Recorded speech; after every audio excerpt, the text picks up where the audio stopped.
I like your mug. Yes, you've never seen this one before. There we go. Not that mug, but I've seen that album. You've never heard of those very guys. Fancy. This is mine. Oh, I like that. That's great. Now I feel bad. You drink the blood of your victims through that one, of course.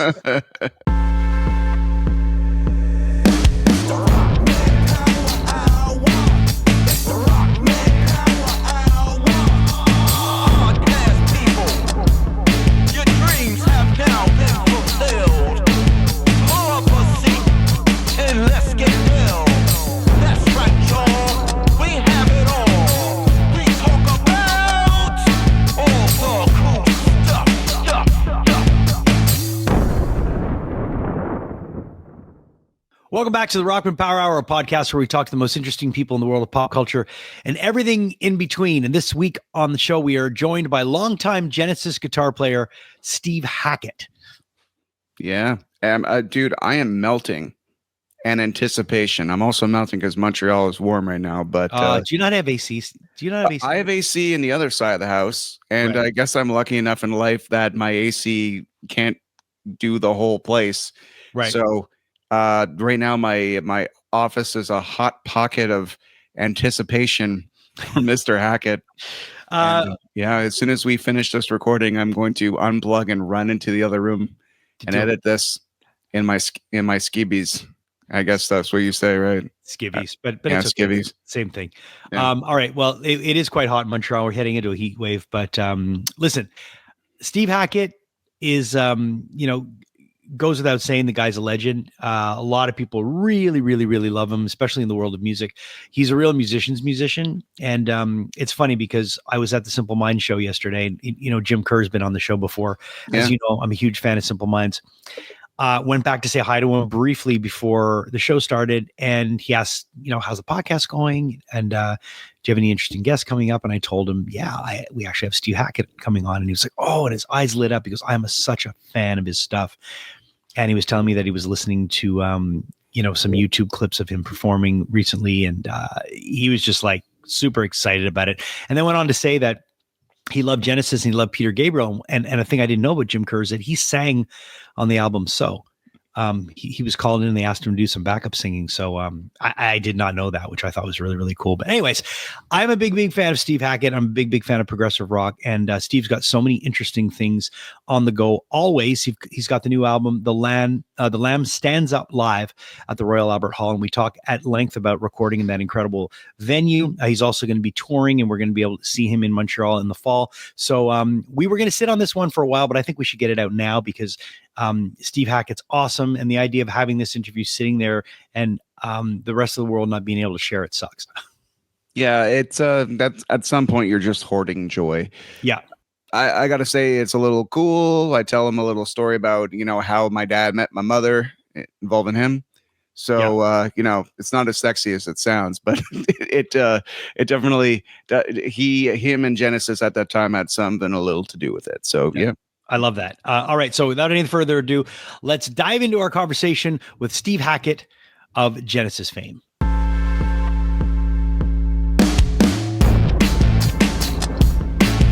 Thanks for joining us today. Really, really appreciate you taking the time to chat. A lot of exciting stuff going on in your world lately. Sure thing. Yeah. But that's kind of always the case with you because I met you. I think I met you about maybe 7 or 8 years ago in Montreal. You were very, very nice to sign this for me. Oh, and you signed this for me. Yeah, good. Okay. And you signed this for me. Okay. And you were very patient and very nice. And my takeaway from that whole thing was, man, do you have an incredible band? The current band, they are rather extraordinary. Yes, I've had a history of working with great bands. Yes, and these guys are no exception. That's for sure. Yeah. Do you still have the same lead singer? Yeah, we have Nad. We have Nad Silver. Yep, for doing the Genesis stuff. Yeah, quite right. Yeah. This is the crazy thing.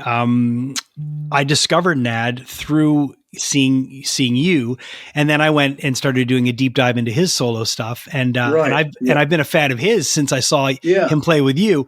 What an incredible singer! Yeah, he's just done a really fine solo album that I believe it's just released, as has Jonas from the band with Car Mechanics. So a lot of the guys are doing separate projects, and they are very, very good. So no disappointment there. Yeah. I just wanted to say something. I never got to see you in Genesis, of course, because of that, Right. because of the whole age thing. But Yes. my dad worked for a roadie for you guys on, I believe it was your last tour. And he Oh, wow. actually, Okay. the first date he ever took my mom to was a Genesis concert. He got her passes and stuff. So Oh, really? thanks for the flex. I appreciate it. Okay, right. Yes. Okay. It's going through the generations. Wow. That's rather extraordinary. Yeah. I mean, generations are part of this now. What with Phil Collins' son, Nick, working with the band in the, recent reincarnation, shall we say.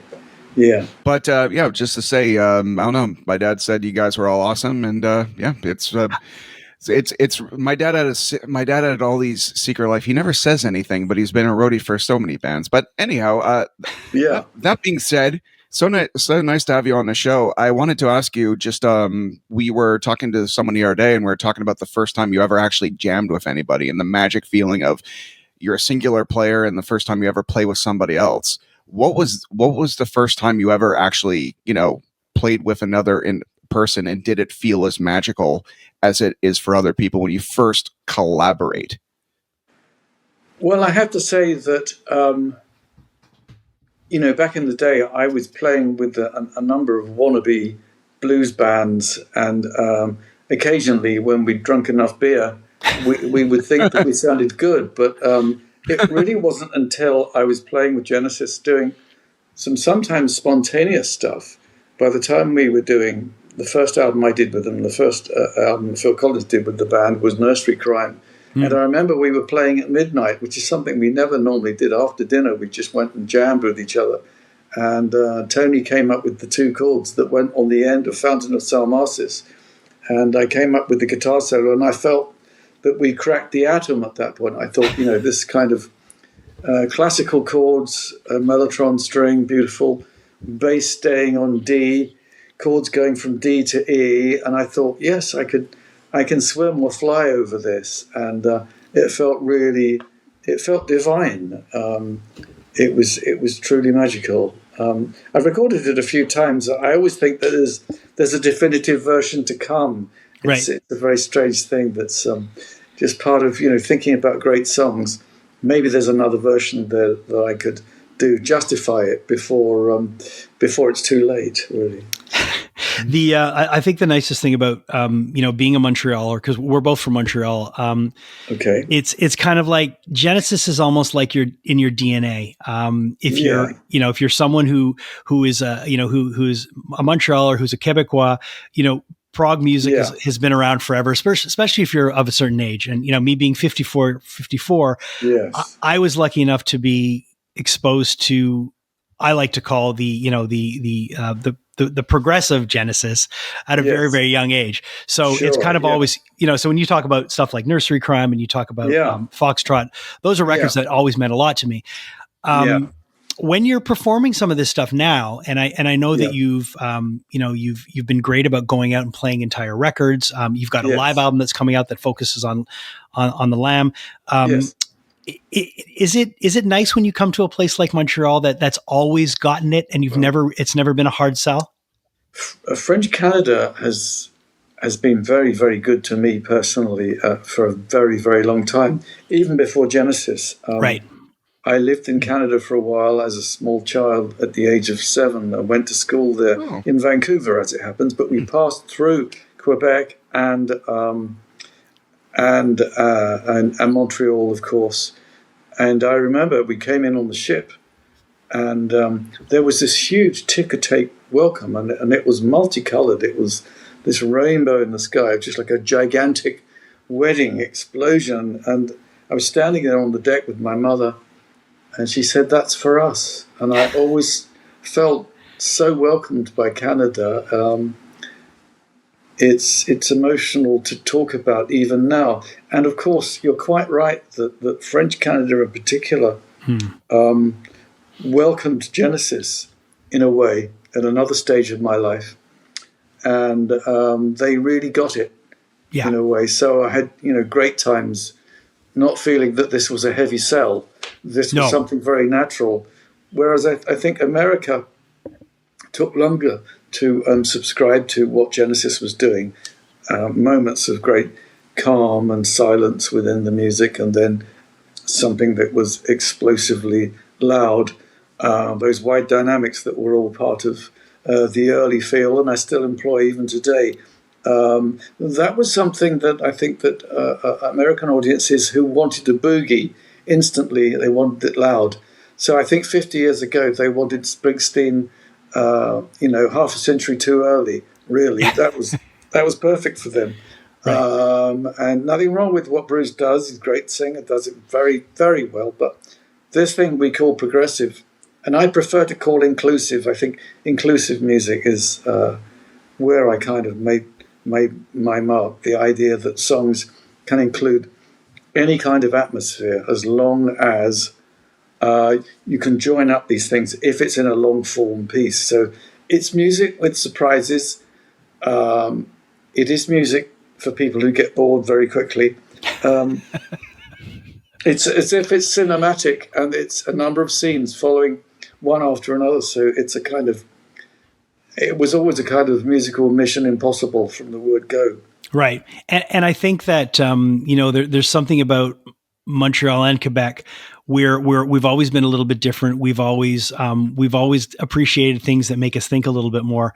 And I think that was one of the reasons why it's always been so embraced and still is today. And you see generations. I brought my son to see you about 7 or 8 years ago. And he loved it. And since then, he's become a fan. What were the first pockets of enthusiasm for you guys outside of Quebec in the rest of North America? Do you remember which cities were the first ones to kind of gravitate or get it? It's interesting. We were leaving New York at a time when we'd tried to blitz it in terms of available press. Now, I always felt that New York was... they'd seen it all. They'd had the Beatles, blah, blah, blah, blah, but who are you guys, etc., etc. But by the time we went to LA, and there was nothing really in between, we just left New York when we heard that John Lennon had given an interview and said that he considered that Genesis was one of the bands he was listening to. That was around about the time of Selling England by the Pound, 1973. And he also said in an interview that he thought that Genesis were true sons of the Beatles. Best review we ever had. But that didn't mean a light in America. You still had to pay dues, and there was no social media, so you couldn't tweet that kind of stuff. And I'm only finding out a lot about it now, just how enthusiastic he was. Whereas now they go, that's it, instant. Let's blitz that. So it wasn't until we hit LA on the other side of the huge continent, suddenly we were playing at the Roxy, 500 people, 2 shows a night. Yeah, the Roxy Club, 3 nights. I think we played probably to the same 500 people for all 6 shows. Wow! But they were Christmas concerts, and they were some of the best. The band were very relaxed. There was a sense of something's coming because LA gets this. They understand it. They understand what we're trying to do. And there was a lot of humor with the shows. So it wasn't just the music that I think was powerful at that time. The best of Selling England Live, Foxtrot, and Nursery Crime. So it was a strong set and a strong reaction from the crowd. And that was heartening because, you had the feeling that, of course, it was going to take much longer to crack the Midwest. And I think the band's music probably straightened up over time and avoided those wide dynamic glitches, if you want to call it, in order to appeal to an audience that wanted it more, frankly, mainstream and AOR and all of those things that are perhaps the enemy of experimentation and all the magic attendant on taking a risk. It's funny, you talk about LA's as being one of the early adopters, and we have a band here, Harmonium. I know you're familiar with them. They had a very similar experience where the first place they could play in America, and they had another stumbling block, which they performed in French. But there's a documentary that was made about their experience going over to Los Angeles, and Los Angeles was the place they were able to play singing in French. So it's funny how LA was so progressive that way. Yeah, I think it's very interesting. So the whole Quebecois experience for us, there was always a holistic thing. You knew when you arrived, you were going to get, after a while, you were going to get a great reception. You were going to get great food. Yeah. It was going to be very warm. It was probably going to be cold outside. But, we ended up playing the Montreal University quite a lot of times. And I remember seeing Procol Harum there, I think a couple of nights before we performed. And so, that was a regular. I was just getting to know Gary Brooker recently, just before he passed. Unfortunately, COVID got in the way. We were going to have a blast together.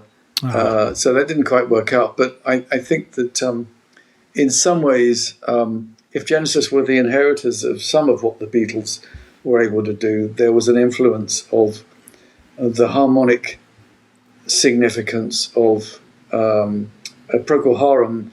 There was something that was very classically based about it. That cross between soul music and classical music that Gary straddled so well. Yeah. The Bach influence meets soul, perhaps, and blues. Fantastically interesting. I'm always these days quoting, I think it's Marcel Proust, who said one shows one's greatness by addressing two extremes simultaneously. I think certainly, even with White a Shade of Pale, they were doing that. Yeah. No, definitely. You've got two schools of approach working very well together. On some recent stuff that I've been doing, I've been actually trying to address three things that are very different from each other. Three different schools. Something that's classical stroke cinematic meets something that's folky, meets something that's rocky. But all of that, they're all great ways of doing tunes. And you can wear a different hat with all of those. Yeah. You can take from the classics, you can take from cinema, you can take from the great orchestrators. And let's face it, film music is where modern classical music headed towards, as opposed to the impenetrable stuff that was atonal and marginal in terms of interest. Then you've got folk music, which has always been the basis for just about everything that the Beatles did in a way. And then what's the third one? Yeah, rock. Okay, right. This little thing called rock and roll that they thought was terribly sinful, music of the devil, etc., and terribly unsophisticated. But then rock grew up. It started to assimilate these other influences. I hope I'm not sounding too serious. No, not at all. No. I think this is great. There's a lot of stuff that we owe to a lot of other people. None of us stand alone with all of this. Of course, and it's also about, honoring what comes before history repeats itself, especially with classical music. You mentioned you played the University of Montreal often. Yes, I always associate prog music with intelligent people, so that totally makes sense. I was also thinking, as you guys were saying, considering how popular we're in Quebec, maybe it's because progressive music, it's less reliant on lyric, that it's actually can be more interesting to an international audience because you're kind of not feeling left out if you don't understand the language that they're singing.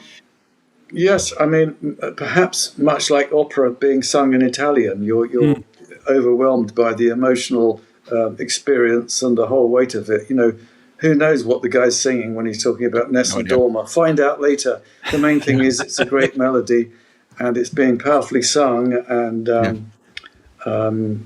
if the idea of music is to be emotionally overwhelming, that does it in droves. And perhaps, the subtext of music in general is to heal people, if not just to re-energize them and refocus them. So why do we come together and listen to these things? Why do people gather in a space when they could go watch video films, games, and all the rest. There's still this thing about going to hear things that perhaps you've heard before. There will be some new things, of course, as well. But it is a kind of healing in a way. I would be accused of being pretentious if I said it was another kind of church. But in a way, I think that Catholic countries in particular seem to subscribe to what Genesis was doing, because you had the mythological roots as well. So you had the sort of Greco-Roman thing, which eventually led to what we now think of as church, but without the dogma, just the idea of here we are. It's we're not saying we've got the answer to the problems of the universe, but let's just have a great time along the way. Well, I don't think that it particularly has to be a church setting. The idea that if you are all singing the same thing at the same time, and you're all these people from all these walks of life that after you leave here might have nothing in common, you have this in common, and that is a powerful thing. And I remember after the pandemic finally attending an art concert and being like, oh, right, we need this. Well, it's something that's occurred to me recently. Reading things that other people have been writing over pundits and pundits, talking about the power of music. Okay, the power of music is to heal. Certainly, that music is a great ambassador. As long as we're allowed to travel and allowed into certain countries, we can bring a message of all the things that music was supposed to bring, peace and love and healing and getting together and all of that. But you have to remember that it wasn't bombs and politics that brought down the Berlin Wall. It was music. That's what brought people together. And in a fast decoupling world, we need that. If we can get people singing the same song or even agreeing that they all like Hank Williams, that's a very good thing. When all music was banned, including Genesis, when it was Eastern Europe, when it was Soviet time, people were listening to this stuff and hanging on to every word. There were people who said that they learned to speak English via listening to the Beatles. I think that would be more difficult in the case of Genesis, because the words perhaps were less direct and more metaphorical and weird and wonderful, and you can blame anybody for that. but what brought down the Berlin Wall, and what is going to heal today's fast decoupling world? I'd like to think that music had a place in there to do that, because otherwise, we're just headed for the next big shootout at the OK Corral. I don't think I could agree with you more. And it's a great tie-in to what we're here to talk about, or one of the things we're here to talk about. Let's talk about this live album, The Lamb Stands Up Live at the Royal Albert Hall. A legendary venue, one of the venues that's on my bucket list to go to one day. So many incredible shows have happened there. But you guys recorded this in October of 2024. And it's going to be coming out in July, I believe. Yes. So tell me a little bit about what went into that. I saw some heavy hitters on there. Chris Lord-Alge involved, who's just... That's right. Yeah. He's done a great job mixing it, sent it off to him, let him do it. He did a great job on an album that we did in Brighton. It was a great sounding live album. Everything sounding Brighton, very bright, very compressed. Could hear all the words very clearly. It sounded very, very good. So he gave us a kind of... an arena sound from it. Now, the Albert Hall is more live than the Brighton Arena. Now, this one, or the Brighton Conference Centre, it sounds very live. You're quite right. The Albert Hall is a great venue. If it isn't a favourite venue in the world, it ought to be. And just to go and see anything at the Albert Hall is going to be an experience, because it's... In one sense, it's theatre in the round. In another sense, it's an arena. It's also a theatre. It's on a massive scale. If you happen to see any classical music there, it's the ideal venue for that. It's got a really powerful organ. Sometimes you'll get a 200-voice choir in there, and that can be very, very powerful. But rock can be very powerful there as well. Yeah. So I always wanted to be able to do the Albert Hall. It was a boyhood dream. I'd done larger venues, I'd done smaller venues, but the idea of the Albert Hall, it's the Albert Hall for God's sake, Sure. And of course, you step foot on that stage, and you say to yourself, well, every great classical performer of my generation and several before that have been on that stage. So you always think, you better be good tonight. Yeah. So there's that pressure. And of course, my mother was there and family, etc., Wow. etc. Yeah. The press will be there. And of course, we're recording it and all of that. So I've always got the feeling, I'm doing it. Don't fall off the horse. It's a thoroughbred. It's doing well. It was a great gig. It was a great evening. I was immensely relieved that it went very well, and it was so rapturously received by the audience. Not just the Lamb Lies Down stuff, but also the other stuff that celebrated the 1950s and the year that I was born. On the most recent album has got samples of 1950, what radio sounded like at that time, sound bites from that, so a little sort of vignettes of those things, a kind of collage of those sounds. And as that was happening right at the beginning, the audience were going absolutely ballistic, and so it just felt so much like an event as it went into it. And the more I do it, I have to say I'm not blasé about this. Right. I get emotionally uplifted by it. I get moved by it.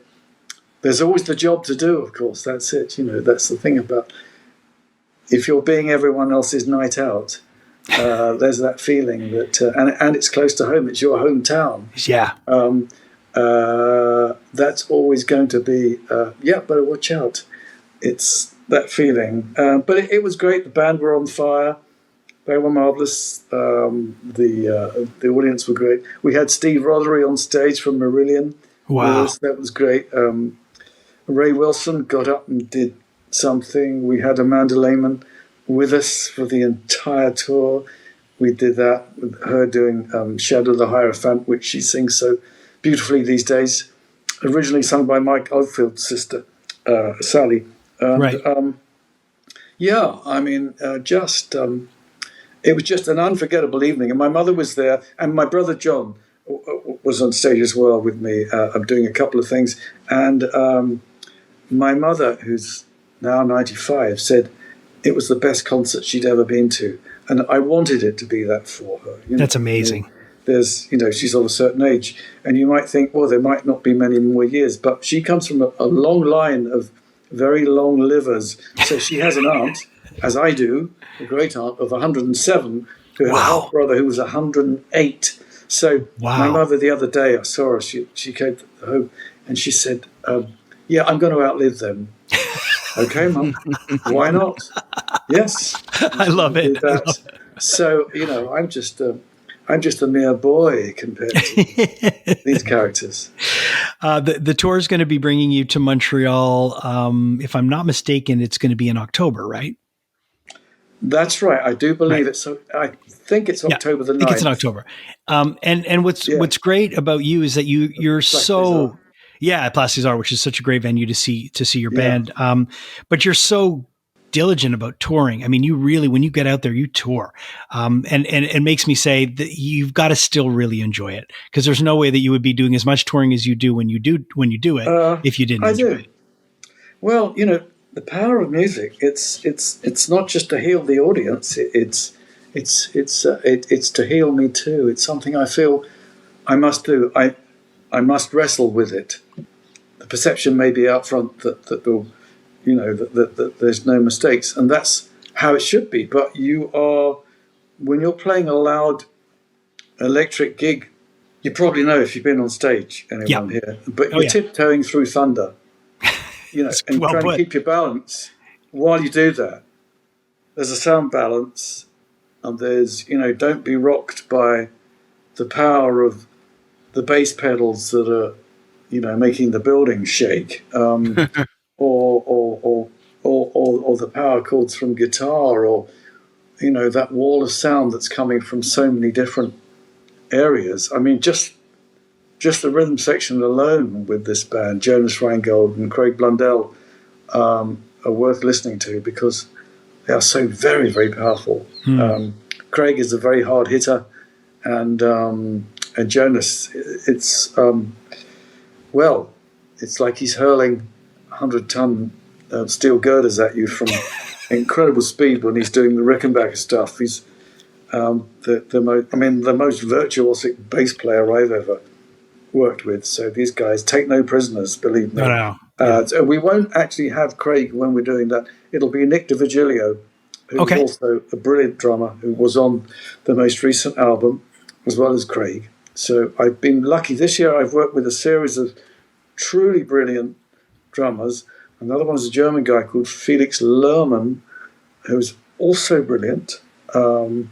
So I've been very much spoiled for choice, not just in recent times, but back a few years, working with people who were just better and better and better and better, which is an extraordinary thing. And it's also going to make you have to keep your game up too, which I'm sure in the back of your mind, you're doing that there's a reason why you have these great guys around you, because I'm sure you just want to keep your chops up to this. Yeah.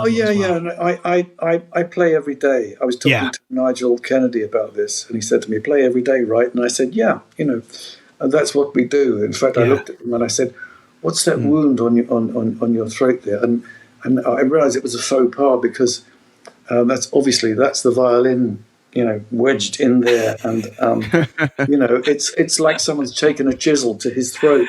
Wow. When I saw it, but this is quite a long time ago. This may have been as much as almost 20 years ago when I bumped into him at an EMI do, and I was doing some acoustic stuff there.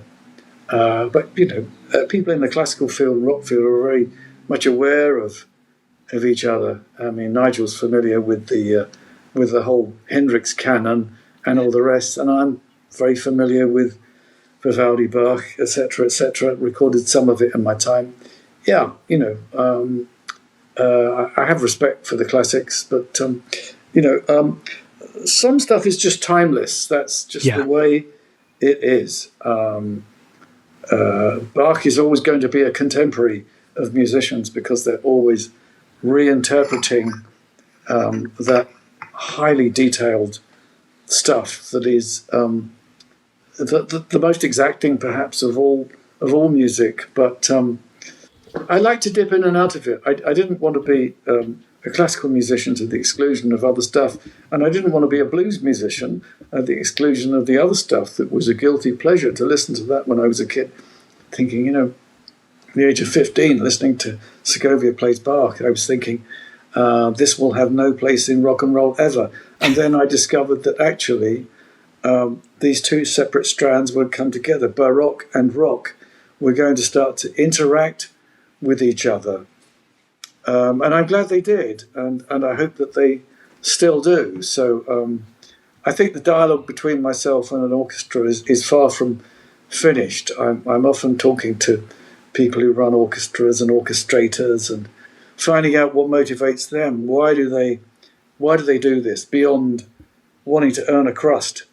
Why do they want to break down barriers? Why do they want inclusive music? That's my favorite term to describe my favorite music is inclusive music. Yeah. Music that manages to transcend all those prejudices, and it's neither one thing or the other, and it shouldn't be. Stuff that defies description suits me down to the ground. Lovely way to say that, because I come from the punk scene, and pretty much 24 hours a day someone's telling me what's punk and what's not. So maybe I want to play more inclusive music too, because that sounds like a lot more fun. I remember buying the Sex Pistols' first album and thinking it was very, very entertaining for all sorts of reasons. And there are many who consider that I've been a traitor to even say that. But at the end of the day, to be abreast of whatever was going on, I was less inclined towards the argument for getting rid of all the old guys or the old guard, the establishment as we were then, in favour of what was new. So I don't think you have to joust. You can buy both things. You can have both things in your collection. Why not? And I find that what I love about this generation of music lovers, I've got an 18-year-old and a 21-year-old, and they are all over the map. And it's encouraged to be inclusive and to like hip hop and to like classic stuff. And they don't. It's genre defying for that, and they don't really care. They are the ones that'll have these things in their collection. Which when I was growing up, it would be like, why do you have that if you like this? So that's kind of gone out the window. Well, to be pan-genre, I think, is perhaps the best way. No one's going to mind if you're listening to stuff. In public, there might be those who shoot you down in flames. But on the other hand, if you choose to, I'm going to spend some time listening to Grieg, for instance, the Holberg Suite. Why not? Very, very driving, interesting. Marcato strings, very, very driving. The influence of all that stuff on the Psycho film score, influencing Eleanor Rigby.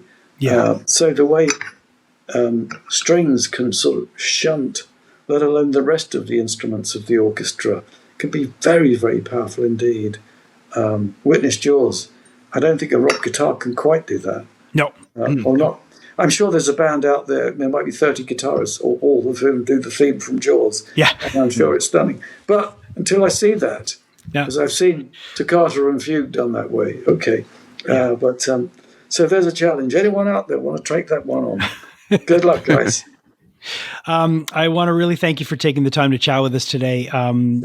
The album is going to be out in July, and I encourage people to go to find information about you, because you're always doing stuff. It's not just this live album. You're always putting out original music, and you're very prolific. You do a lot of stuff, and it's nice to see. Yeah, I try to do a lot of things. Lovely talking to you guys. Thank you so much, and good luck to you both. Thanks. That was a rad conversation. A really nice dude. And sometimes when we finish recording, sometimes everyone's to their respected audio, we have to wait a little bit for it to upload. And he was so lovely. Nice. So lovely. Nice. Stuck around, said hi. I don't remember what we said afterwards, but it's always lovely. You always have those magic moments when you push stop. Yeah, and you can't record. I know. I wish we could just record everything, but that's like, if anybody's ever recorded something before, they always say let the tape roll as long as you can, because a lot of the magic happens when you're not in the formal part of anything. Yeah. But the downside to that is sometimes you'll talk to people and they'll say things to you that are a little off the record. So, I'm the king. I'm the king of that. To be honest. So funny enough, as we, you were mentioning the Jim Kerr, the people we've had on recently. Yeah, I was at a vinyl. I was buying a vinyl the other day. Yeah, at the sale in NDG, and I had mentioned, I'm like, well, if you ever, because he was selling Alan Parsons records, and I bought two of them, and I'm like, there's two things in my mind. Number one, I'm my father's son, and I don't walk in a room and demand and just give my credits, vocally unless asked upon, or my accolades or whatever. So I'm just like, yeah, Alan Parsons, nice fellow. He's like, yeah, I heard he is. I'm like, yeah, no, he was on our podcast the other week. I'm Jason Rockman, formerly of Show Me, has this great podcast called the Rockman Power Hour, and recently we've had on, Alan Parsons, and our next guest will be Steve Hackett, and it's like, dude's really impressed by that. And I'm like, sometimes you just work and you just get it done, and it's an episode, and it needs to be ready. It's in focus. Can people hear it? And it's kind of nice when you tell somebody who's not used to you or do what you do. It's like, oh yeah, we do cool shit. This is really cool shit. And at the same time, I bought a vinyl of this band called Tease, and I remembered my mom showing me photographs of this band, and I couldn't remember if they're called Flirt or Tease or Stud or whatever. And I'm just like flipping through fast, and Tease, I see it in the corner of my eye, and my brain remembers all of a sudden, like Arnold Schwarzenegger having memories in Total Recall. Yeah. Like, I remember Tease. So I flip back and I see Tease, and then I'm remembering these words my mom saying to me in 1992, saying, oh yeah, your father, he worked for them, he was a tour manager, and they went to Japan. And I see Live in Japan, and I'm like, oh man, what are the chances of this? So I said to the guy who already knows Alan Parsons been on the show, I'm like, hey, oh my God, my dad used to work for these guys. So this is amazing. So he's like, I have 2 copies. And I'm like, and he's like, oh, well, you could have this one or this one. They're almost the same thing. This one has this hole in the vinyl that they used to put in vinyls for Right. some reason on the box. I'm like, no, this one's fine. And then lo and behold, I'm in the car later. And I kind of realize I'm looking at the back and I'm like, oh, they list some crew. I'm like, oh my God, my dad's name is on this record. That's so cool. That's amazing. That's so Yeah. cool. That is So so cool. coincidentally, I got it for him for Father's Day, which happened to be the day later of this purchase. And what did he say? He was like, I did a lot more than be stage left because that's what was written. Still. Yeah, still. It's cool though. It's still Yeah. cool though. Yeah. So my dad with no discernible musical talent is on a vinyl. Yeah. And my name isn't. So yeah, that's that's something. Actually, that's not true. Your name's probably on a record somewhere. I think your name might be on the DMC record. No, maybe not. I think my name's on a few Brains records as a co-lyricist, but I don't think I've never really saw vinyls of it. I know in Europe there's probably tons, but joking aside, it was really cool to have this little piece of my dad's history. Yeah, it's super cool. This Genesis thing was a little piece too, because he used his roadiness for like Genesis as kind of a way to impress my mother, and clearly it worked. So obviously it worked. Yeah. But either way, it was a real privilege to talk to him, and make sure you get all the information on what he's got going on. He's got the Genesis Greats, Lamb Highlights, and solo tour that's going to be happening all year this year. And he's got the new album that actually is coming out in July called The Lamb Stands Up Live at the Royal Albert Hall. And you can get all your information on Steve Hackett at hackettsongs.com. Big shout out to our friend who helped make this happen, my friend Simon Faulteur, and of course my friend Philippe as well. And this is going to be an incredible tour. It's going to be an incredible show. I've seen Steve before, and it's definitely a show you do not want to miss. So fans of prog rock, fans of anything that has to do with rock and roll of the last 40 years, Genesis has its thumbprint on it, and don't miss Steve. He's really awesome. Big thanks to my co-host Ryan Stick. Big thanks to our producer Julia Kajerski. And until next time, we will see you on the Rockman Power Hour.